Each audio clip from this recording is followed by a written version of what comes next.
and it was a car being carried by a tow truck that was also itself being carried by a bigger tow truck. Towception. Yeah, it was insane. It's like a 3-car orgy on the motorway. It's amazing. No, it wasn't. Get along with the story. Anyway, welcome to Some Dude Shed. This is our game of true or false. We'll be telling each other some stories, and we'll be trying to work out whether they're real or not. That's the gist of it. Who wants to go first? Don't think we decided that, have we? Why don't you take it away, Mr. Gray? Go Oh on. dear. Right. Okay. Well, my story isn't so much of a story. To be honest, it's a thing which I found, which I think is particularly interesting. You know, the way we do like our military gadgets on this show, Like the toe, like the tow toolbox, And the scrotum radio. with the scrotum radio, and the anal toolkit. the anal toolkit, and many other things. I'm sure there's a false eye in there somewhere as well. Basically, this isn't in a Cold War or any type of high tech. Well, it sort of is. This is from the grand old time of 1503. There's in Portugal. 1503. 1503. I thought you Yes. said High tech. I thought you said 5003. That's like 1,000 years in the future. Oh no, That'd be super high tech. 1503. So we're like, I guess you could say the time we're kind of discovering Mexico, and the Aztecs are still knocking about. And the Inquisition's underway. Knocking heads off shoulders. Inquisition's on their way, and this is kind of about the Inquisition as well. So, I'll say about the Inquisition. So basically, it's a helmet. But somebody had a great idea to integrate a gun into its design. Brilliant. So it's like a helmet gun thing. I guess the thought is that it hadn't quite worked out how to properly aim a gun yet at this point. Guns are pretty new technology. So I thought, okay, well, if we put it on someone's head, they're obviously going to be able to aim it pretty well. So if I can describe it to you, that's probably the best place to start with what it looks like. Yeah. So, you know the way medieval helmet looks, right? So you've got a main helmet that goes over the top, and you've got a visor on the front.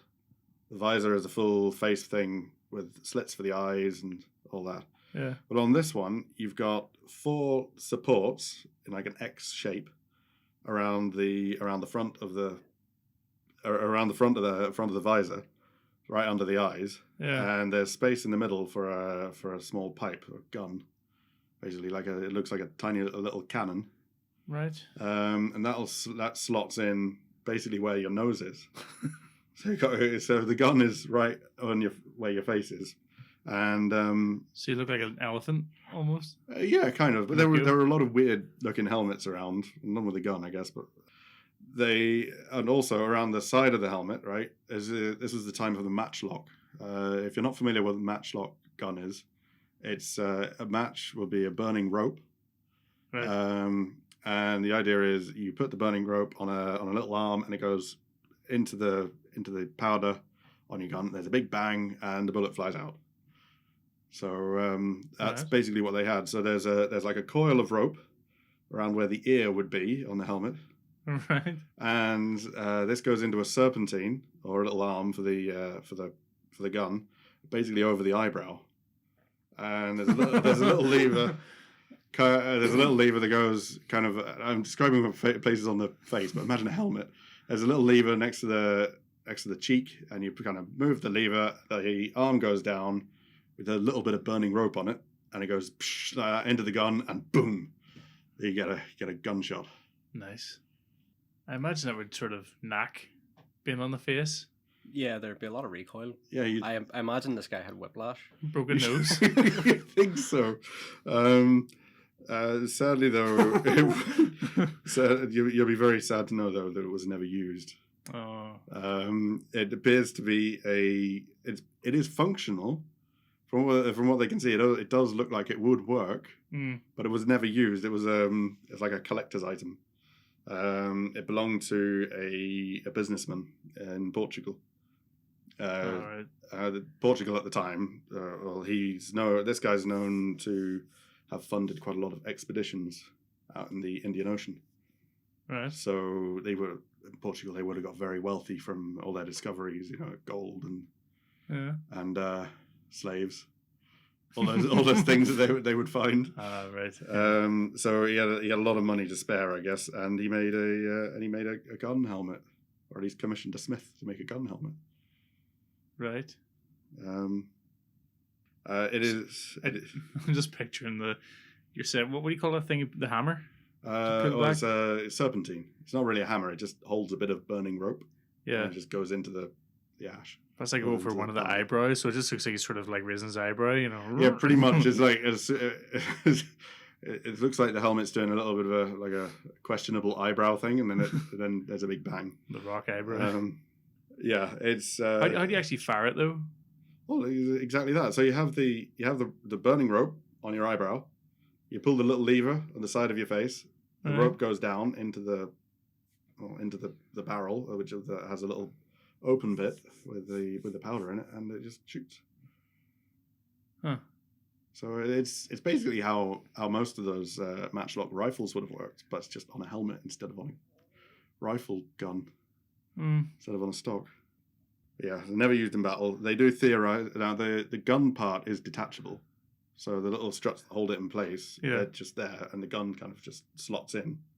So it is theorized that if one was to use it, you would take it off to load it. Yeah, I was just trying to load it on your face is just a bit. Yeah, I was just wondering how you would load it. So, well, just this being on your face and it being the matchlock muskets, they load from the front, yes. Yeah. And you have to ram them home with a rod. Yeah. Oh well, like I said, the barrel part was detachable. Yes. So you pull it off so you can load it. Okay. And then stick it back on again when you want to shoot it. Just means you have to arc your neck back a little bit to make sure the ball doesn't run out the end. Well, you have to look up in the air a wee bit. They had methods. And the bullet would have been made of soft lead. So when you ram it down into a barrel, like a matchlock rifle, it kind of squashes. So it presses against the sides of the barrel a bit. That's why it doesn't fall out when you tilt forwards. Okay. Plus whatever you pack it in with. What was it called? It was just called. Well, it's just listed here as the pistol helmet or the gun helmet. What's that in Spanish? Because they wouldn't have said it in English. It doesn't say that in Spanish or Portuguese where it came from. Oh, sorry, it came from Portugal. But yes. No, they gave it an English name. The Pinocchio blaster. Well, what can I say? The website isn't very detailed. Oh, I can just say this is false. What was the inventor called? So the inventor was called Emilio Carradero. Nice little rhyming name. It's a name. That's what the guy was called. Most names end in O. In that part of the world. Fernando. Yeah, Rolando. I hate to always bring it up, but there's a really cool Spanish racing driver called Fernando Alonso. There's a lot of names end in O around that part of the world. Marlon Brando. Pinocchio, yes, that would be quite apt in this situation as well. So you're telling me they stuck a gun to their face and fire? Well, you said it was never used. It was never used, no. But they had the idea, to stick a gun to their face and fire it. Yes. Now, he thought this was way back then, but they didn't know there was such a thing as called recoil, and they knew of the explosive danger of being at the end of the gun. Now, putting this very close to your face does not seem like a good idea at any point in time. The matchlock guns not have a lot. I don't think they do have a lot of recoil. They didn't have a lot of recoil. They've got a bit, I guess, like enough to be uncomfortable to launch. And then you also have the fact of the matchlock going off as well. So you have the burning piece of rope, and then you have a bit of the powder in the lock. Yes. So you have this exploding right above your eye. My eyes. Well, the exploding was in the battle blind. The exploding was only happening on your nose, Okay, well, your saving grace is it's only on your nose, right below your eyes. Okay. Yeah. So you're saving. You don't even have a saving grace. This is bullshit. The fact that it wasn't commissioned, it was made once by one guy, so it's a prototype. Oh no, he commissioned it. What? Yeah, no. This guy, this Portuguese businessman, he commissioned it. He wasn't a smith. Oh no. So I mean, it wasn't it wasn't mass produced. It was just one that was made. Yeah. Well, you say it was mass produced. It's possible that the barrel might be it's just might have been intended for something else. But I love that you could even just go back to the guy after testing it out and say, "No, this is rubbish." the barrel needs to be longer. So your nose gets longer. You just go tell a few fibs, and the nose gets longer. You just ask for a longer barrel. That's rubbish. Can I have a longer one, please? It's like a metaphorical Pinocchio. But they would have even known accuracy would have came from steadying the end of the gun and the length of the barrel. Particularly if it's not coming from like a cartridge shell. I had laser sight. Accuracy was a little bit luck. It was a little bit of luck back then because they were smoothbore guns. Yes, but they knew to get accuracy, the gun would have to be longer for range and accuracy. They know this. So sticking a tiny gun on the end of your nose just doesn't seem like a good idea if you're going for accuracy. Is it not meant to be something that's meant to be used? I would imagine if I was to use this in any combat scenario, you know, if you go in with, like, it's hands free, so you run in with a sword and you're like slicing dudes up, and it's like, okay, a guy's about to come at me, bang, you pull a thing, bang, you shoot him. You just blind yourself in the process, though. Well, yeah, but then everyone would be so blown away by your nose gun, your gun helmet, that they'd be like, don't fuck with him. Like, so you think it might be quite good for intimidation? Just for intimidation, yeah. Like, that guy's head shoots, so stay away from him. I'm just, it's 1500s as well. Like, I mean, they made the gun. What was it they made? We talked about it recently. It was like that was like 17 or 1800s. The ring gun. The ring gun. Yes, that's what it was. That was like smaller than a 22 caliber. It's a tiny little thing. I know, but I mean, just they'd probably try to make anything into a gun, like a gun in your boot. I'm pretty sure that existed at one point. Like, you saw the Willy gun in Dusk Before Dawn. I don't believe that's real, Mr. Black. I'm believe that was just in a film. I'm pretty sure. I'm pretty if you put your sure mind someone's done it. I'm pretty sure if you put your mind to it, somebody made a Willy gun blaster. I'll have something to Google later, I think. You know what? I'm gonna say true. No. Fuck it. But I can even imagine, like, Spanish soldiers. They had long musket rifles, and they even had a stick that they could put down on the ground in front of them. The guns were gigantic, yeah. Yeah, and they could use that to aim the gun and keep the nose steady. Well, don't think this is a practical thing. This is just a silly thing. But you said at the start you thought it would make them more accurate if they were shooting straight from their face. Well, that was just me guessing, to be honest. Right. Can we make this into a gun? Yes. I think that's just literally the only thought process that went into it. That broom, can we make it into a gun? Well, taking yes. any logic, with just saying, can we put a gun on somebody's face? And leaving it at that, not asking, well, what are the pros and cons? Yes, I can imagine they would have went ahead and tried to make a gun on their face, but maybe thinking about it for 2 seconds, thinking, wait, this is really dangerous, and it actually helps the shooter in no way whatsoever. Well, that's why you have to test these things. If you're a fucking idiot. Well, I mean, that's why you find an idiot. You know what I mean? Do you want to try this new... I know that's why this was never tested. He commissioned it, probably maybe when he was drunk, and then so it was never actually used. No, it was never used. No, so and then he got it after a month or two, whenever the guy had made it. He says, "Well, what's this rubbish? It is made exactly to your specifications." And I was high when I said that. Yeah. You know what? I'm gonna say true. I'm totally gonna say true. I ain't going false. Well, guys, I can tell you that this is 100% rubbish. Fuck. This is totally made They were up by blowing me. smoke up people's asses in London, and they weren't shooting guns from their faces. I mean, like, they made a fake scrotum. But they didn't make a face gun, no. Yeah. At least they drew the line somewhere. Like, I mean, yeah. Well, what can you say? There's an awful lot of time in the future. Maybe someday someone will see the advantages of having a gun on your face. Just a little pointer, Mr. Gray. If you're making something like it up, at least give it a name. Yeah, I knew there was something. gun. I knew there was something I forgot because I came here a few minutes before we started, but I knew there was something I forgot. So like, okay, well, what's a museum I could put it in? Oh, okay, I got the Museo Militar in Lisbon. That sounds great. I'll put it there. It's from Portugal, but they give it an English name. Yeah, I totally forgot to give it a Portuguese name. That's just daft. Right. Okay. Anyway, moving on. Did you think of the inventor's name beforehand, or did you just come up with that on the spot? Oh no, that came from a Portuguese name generator. All right. What was the name again? Emilio Carradero. Wow. I mean, it's not an unbelievable name. There you go. I bet you somebody has put a gun on a helmet before, though. I'm sure there's someone who has. So that story is false, but I bet you it's true that someone has put a gun on a helmet. Possibly. Anyway, moving on from this silliness. No, not moving on from this silliness. Right. Is yours even sillier? This was a US invention. I don't know if this is real. I hope to God, is this a drawing? Is this literally like a... Well, it all starts with a drawing. Yeah, I'm just going to show you the drawing. Right. Well, okay. Remember to edit this in later, Mr. Red.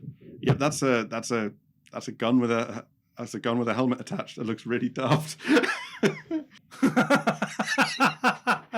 You just have to think, right? It's a good thing it's strapped on, because if that wasn't strapped on, as soon as you shoot it, it's just going to fly off the top of it.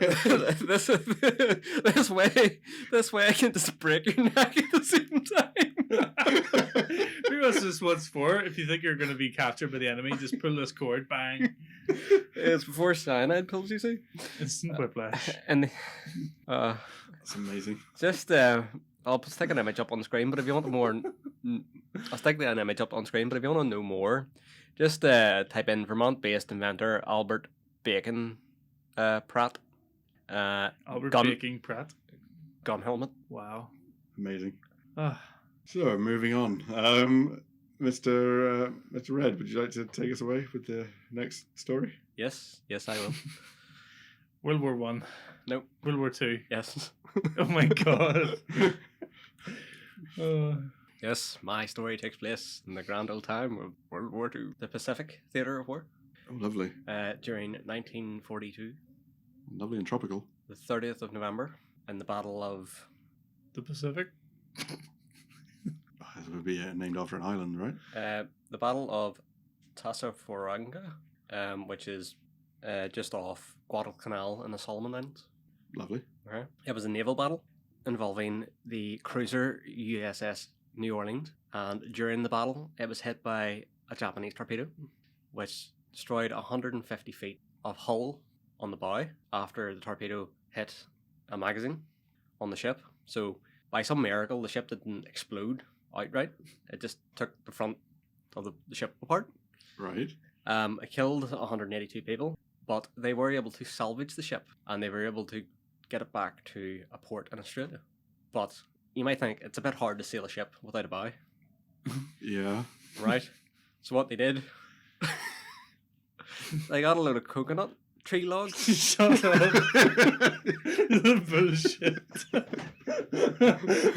That's not too bad. I thought you were going to say, oh, they got a whale. They got a whale to just tow it along. No, they got a bunch of coconut tree logs and constructed a basic bow for the front of the ship just to keep it above water. Just to keep that end of the ship afloat.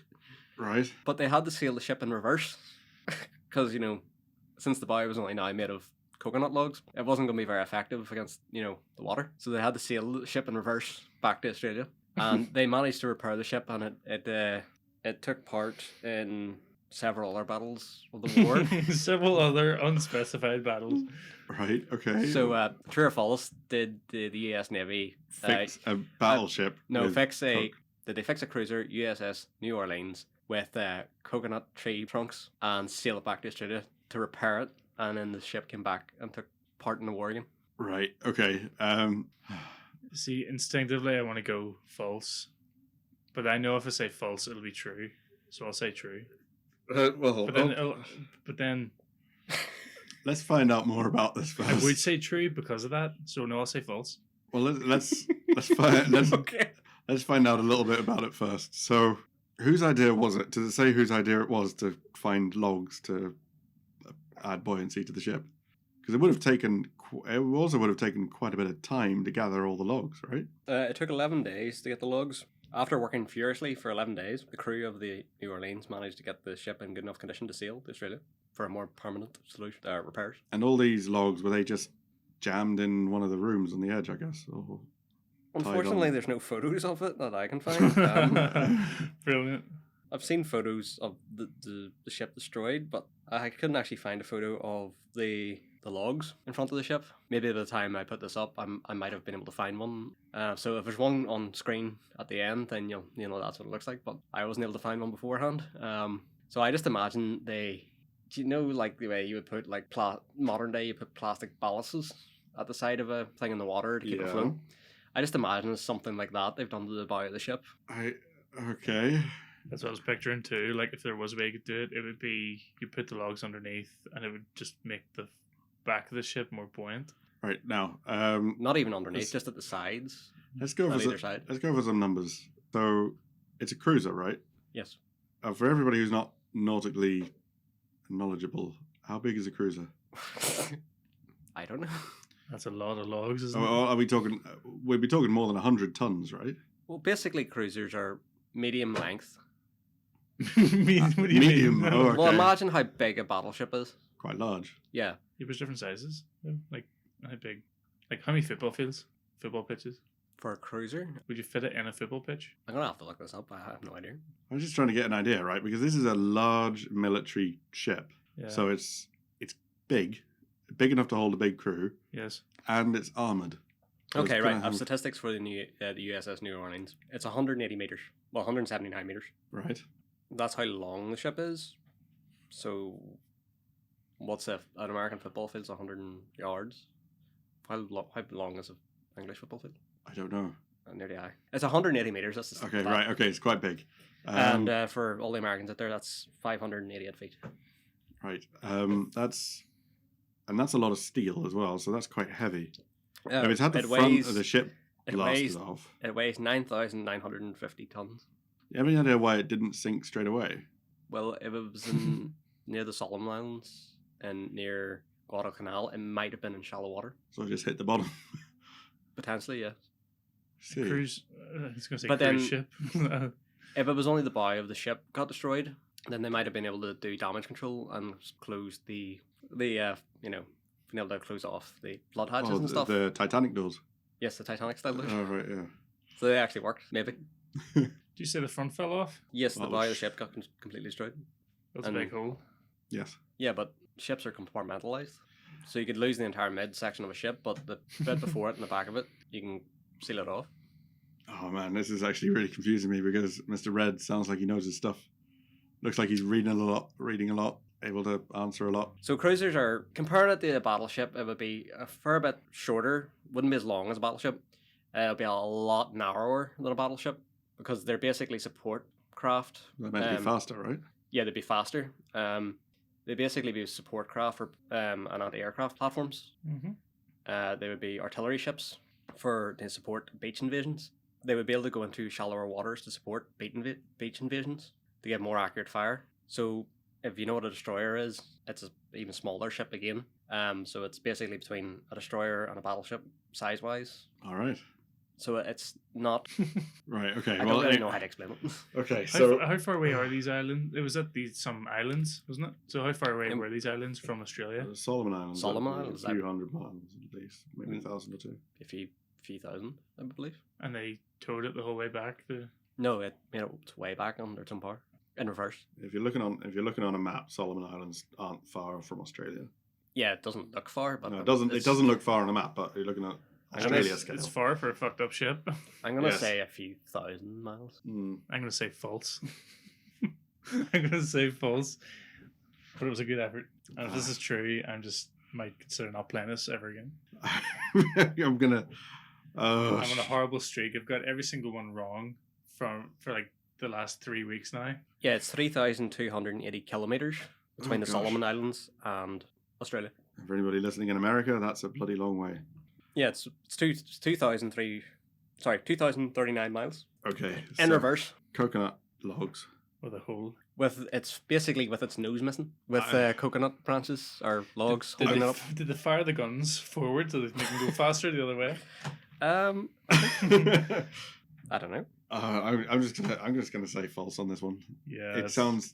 It sounds like it's too much. Those ships are huge. You couldn't float them with coconut logs.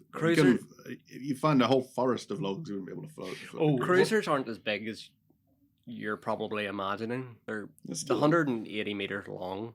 it's still but a they're military very- vehicle. They're very narrow. Hmm. What you're automatically probably thinking of as a battleship, and it's quite a bit larger It's wide. and very wide. Yeah, Hmm. I think the fact that a cruiser's so narrow would probably help in this situation. Still saying false. I feel Still, like because it's narrower, like obviously it's got a narrower base. So I reckon if you lost the front of it, it would just tip over and it'd be very hard to ride up again. Yeah, but as I said, it was near Guadalcanal, so I think it must have been in shallow water.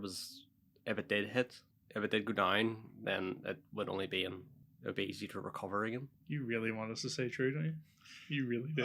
I'm saying false. I'm saying false. Did was a salvage? Was this like, did this happen during the war, or did they come back like 2 years later or something? Oh, this was after. This was after the battle. The crew went and chopped down some coconut trees, and what do we do now, lads? Stuck the logs under the front of it and sailed it backwards back to Australia. Are gonna need a bigger boat. And I'm very vague on the details, and I don't really know how else to explain it. So, true or false? I'm sorry, I'm gonna have to say false. I'm sorry. I'm saying false on this one. These are both saying false. If you Yes. said it was the CIA that salvaged the ship with coconut branches and shit, I would probably have to say true. So these are both saying false. Yeah. Mr. Gray's Yeah, I have false. to say false. Mr. Black's false. Well, I can tell you, it's fucking true. What? It's Wait, it's true. that's impossible. There's the ship. Okay, right, there is the ship. As I said, I can't actually find a photo of it with the logs on, Goodness me, right, but yeah, that's the ship destroyed. that's supposed to be pointy at the front, isn't it? Yes. If you scroll on up there, you'll find there's a commemorative piece of one of the coconut logs. All right, okay, yeah. Goodness me. I'm going to start believing literally everything I hear about the war now. For those of you who can't see, Mr. Black is quite angry. He's seething, I think would be the correct word. Can I see the ship in question? So there's Coconut log. Oh, it's a log. It's the coconut log. They kept as a memorial plaque, and the ship's down there somewhere. I'll admit I did picture a much bigger boat. That's why I was trying to stress to you, is it's not as big as you think it is. Still quite big. It must have taken a lot of logs. Anyway. Anyway, that's good job. Well done. See, the key is just explaining it really shittily. Oh right, okay. So you gotta tell the false stories really well and tell the true stories really badly. Yes. So there's your hint, Mr. Black. I'm probably gonna tell us badly anyway because I'm just bad at telling stories. I apologize. The whole point of this game. All right. So, man's arm saved by a packet of Haribo. This isn't the news segment, Mr. Black. No, this is a thing that happened or didn't. All right. In 2011, a man called Stuart Turner was working at a metal fabrication plant in Shropshire, England. You can verify it's a real place, yes? Yes. Shropshire. Because when I first read it, I was like, what the, what? He was spending his lunch in the break room when one of the workers brought in a big box of large Haribo Star Mix packets. You know, they get the different sizes of Haribo. These were like the big boys, so, they were Right. treated well. And dished them out to everyone. He kept his for later. Stuart went back to his station afterwards, which was a cold rolling machine for aluminium. As he was positioning his sheet to go through the machine, he was setting up the guides to keep the sheet of metal straight as it went through. He set the guide at the front, turned the roller machine on, and then walked around to the back to measure the other guide to make sure it was even before feeding through the aluminium sheet. Here's the problem. PPE is required. Personal generally- protection equipment, in right? these settings. So you need your glasses, you need your ear plugs, Your and your steel toe boots. Yeah. and generally in these, these kind of fabrication or these plants. If I may just do a little aside here, in the industry, those steel toe boots are called toe tectors. Really? Yeah. Never. It's the first time I've ever heard that. Carry on. Is he cheating? No, I'm trying to find a photo of the ship with the logs on it, but the only one I can All find. right. There's the same thing happened to the USS Minneapolis, and there's a photo of it being repaired by logs to the front. Oh my god. Right, I'll pass over. Yep, that's a ship, a modern-ish military vehicle repaired with logs. That's a battleship. That is a battleship Wow. patched with logs. There you Aye. go, coconuts. They're Well, imagine what they could have done with a box of Haribos. Eh? And Yeah. yes, it is also coconut logs. yeah. Jesus, no cooking all logs. Fix anything. So, So this you guy need- with his Yeah, you need your PP, but also in these, I know myself from working, I used to do photocopiers, but I used to go into factory settings and I went into Bombardier and they would always have to have overalls if you're working around any machinery. I think the main reason is mainly not just to keep yourself clean, but it's to stop bits of yourself, like clothing and stuff, from getting loose. right. If you happen to be wearing a tie, an overall, if you're wearing an overall, with a tie. Like if you're going around inspecting the machines, it just keeps everything together basically. According to him, he had previously complained that his overalls were a little too big, so the sleeves were longer than they should be. He began feeding through the sheet of metal when his sleeve was snagged by the roller gear system. He couldn't stop the machine because the emergency stop was at the front. He was at the back. Oh dear. Yep. He frantically tried to free himself before his arm became a distant memory. All of a sudden, during his struggle, his bag of Haribo fell out of his pocket and dropped into a smaller gear system located just below him inside the machine. The machine suddenly stopped with a loud bang, followed by a brief siren and flashing red light, signaling an error with the machine. To his absolute relief, he was able to cut out his sleeve with some assistance. See, this is written almost like a news story. Well, I just write my own little bullet points here. Yeah, but it almost sounds like a news story. Does a little bit. It could be a news story, to be fair. But is he written it like a news story to make us believe that it wasn't just taken from a news story? See? Mm. The reason the machine stopped was because there is a sensor in the machine's gears that measures tension Right. on the clutch bearings. If there's too much resistance on the clutch bearings, the clutch is disengaged and a clamp latches onto the gears to stop the machine turning to prevent injury or prevent further damage to the machine. So you used to have a job where you would work with machines that had gears inside them. Well, Are you applying some of your technical knowledge here? I'm Technical words like clutch. yeah. It's not that weird, is it? Well, yeah, it's like anything that, like, that's how most of those systems sort of work. Like, there's a clutch and it gets disengaged. If there's like a sensor that stops it from turning, basically, yes, my own expertise as well. Like, a clutch disengages. So he can write something that sounds like a news article and add some technical points that he's aware of to make it sound more convincing as a news article. But I also had to write it in a way that's easy for me to explain and understand. And, because I didn't want to be too technical. Okay, so the Haribo just fell out of his pocket then. Yeah, it fell out of his breast pocket, and the clutch disengaged, clamp latches on the gears to stop the machine turning to prevent injury or prevent further damage to the machine.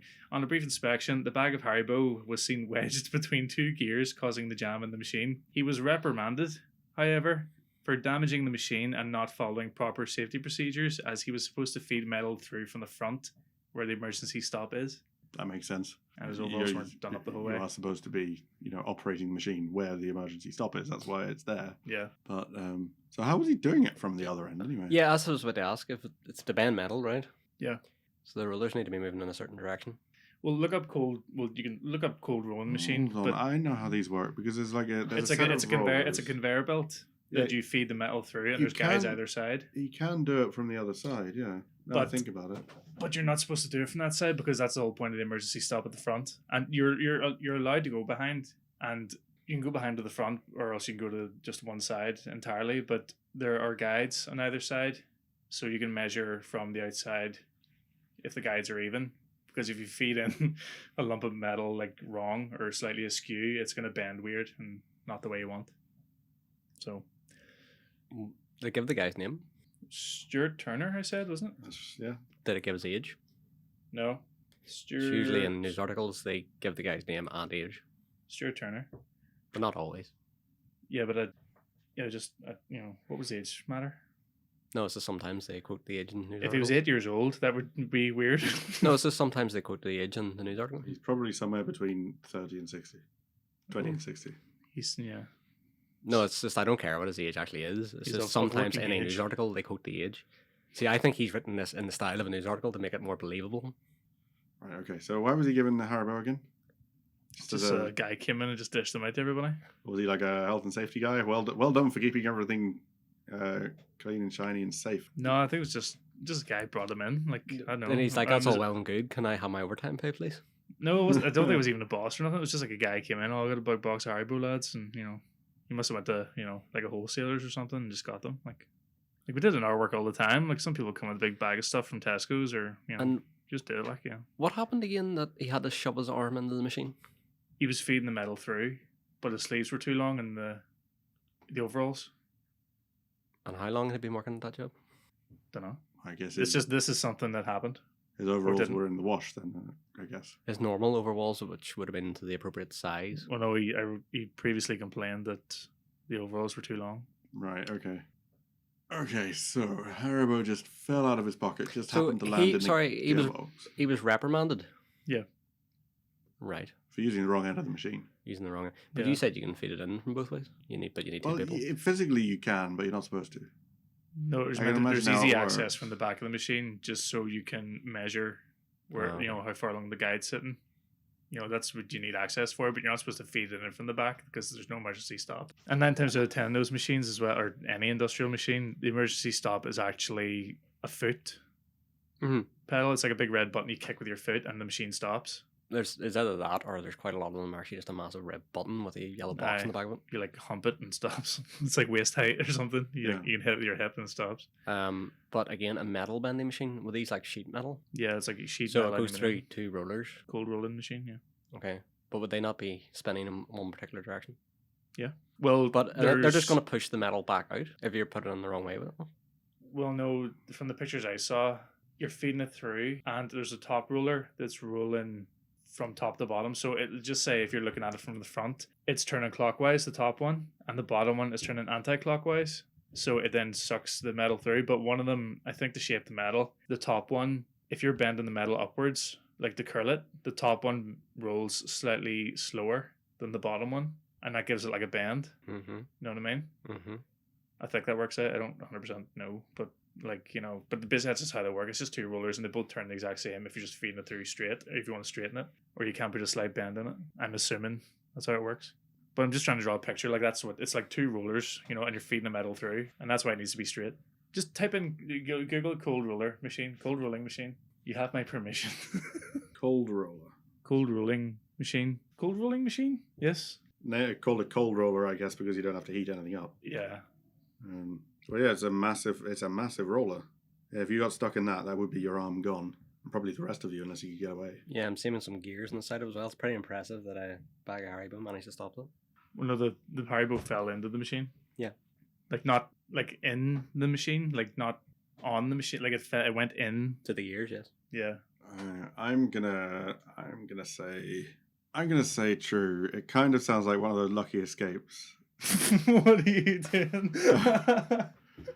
Mr. Red is kind of He's being the mime. he's trying to figure out how the cold roller works. He's miming out all the actions, pretending to be a cold roller, Pretend. being the aluminium. What are you stuck on? How the 2 things turn? No, I can imagine how that would work now. I pictured a machine with like just 2 rollers in the middle, and you just put a bit of metal through to thin it Yeah. or straighten it out. Yeah. Well, obviously they're only going to be going in one direction, so I was just wondering how the hell you'd be able to push the metal back the other way. But slightly, no, I no. had a slightly different machine in my head. Now that I've seen this one, it makes more sense. No, I know what you're talking about. Like for a bend, like some people put them through over and over again to bend the metal. Yes, that's what Yeah. I was thinking of. Yeah. No, I think a cold roller is purely just to flatten them out. No, now I understand what you're talking about. I see the. I think I've never used one before, but just from looking at it, I'm sort of thinking, yeah, that's for. It looks like a machine people would use to, like, those crank machines that you put clothes through and it dries the clothes, like Yeah, know what I mean? I can see that. It does in look the olden like days. mangle. What do you say? What do you say, Mr. Gray? I'm going to say true. It sounds like one of those things that could be true. There's a lot of lucky escapes you get in those sort of situations. I'm gonna go with false, and I think he wrote it as a news article to make it sound more believable. I'm gonna go with false. Well, it's a tricky one, that one, because it still seems like it could be a real lucky escape. I'm sticking with true though. Sure. Yeah. I'm sticking with false. Sure. Yep. All right. It is completely made up. Well done. There you go. To be fair, I did spend only 5 minutes on that story. Did you happen to read some news articles beforehand? No, I just walked. I remember walking through. Just watching how it's made, and then how we No, go.